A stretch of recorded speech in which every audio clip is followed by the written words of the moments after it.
We've learned that Mr. Meadows made a surprise visit to a state-run audit in Georgia, which led to the now infamous call in which Mr. Trump improperly asked the Georgia Secretary of State to find votes.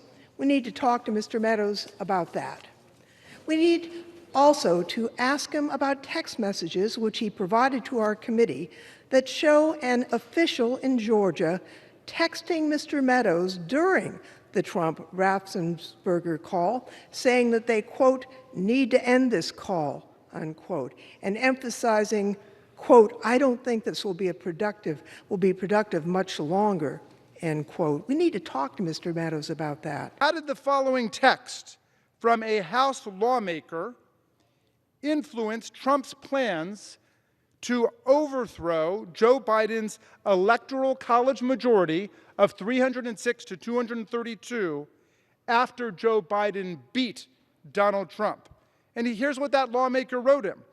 On November 4th, a member of this body wrote to Meadows, here's an aggressive strategy.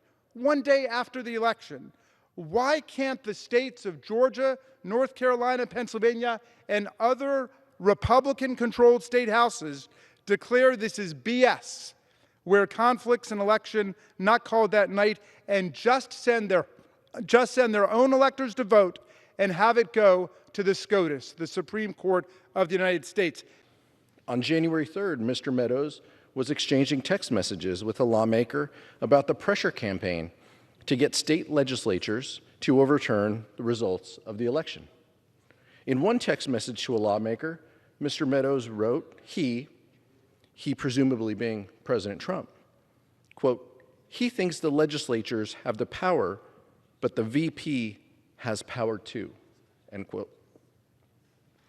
The power to do what? We could guess the power to overturn the election results, the power to reject the will of the voters. And days later, a violent mob tried to get Vice President Pence to do just that. We'd like to ask Mr. Meadows about that. Now, the gentleman who just spoke, the gentleman from Indiana, laments the fact that we have this committee. But the gentleman from Indiana voted against forming an equally numbered committee to be set up to adjudge this issue. So I'm not surprised that the gentleman from Indiana does not want to see this subpoena honored. Because, Madam Speaker, I believe that he fears the information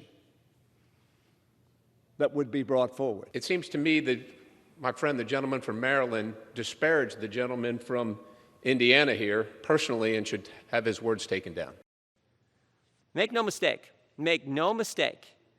when Democrats vote in favor of this resolution, it is a vote to put a good man in prison.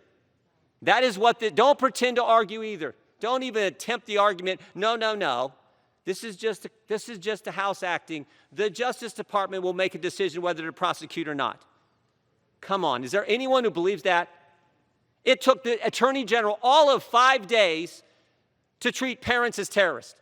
All of 5 days. If a left-wing political group can write the White House asking the Department of Justice to use the Patriot Act against moms and dads, and 5 days later the Attorney General of the United States does just that, then what do you think he's going to do when 225 Democrats in the House of Representatives ask him to put President Trump's chief of staff in prison? Let me just make sure people understand some facts in light of some of the charges that my colleague from Ohio just made, which are flat false.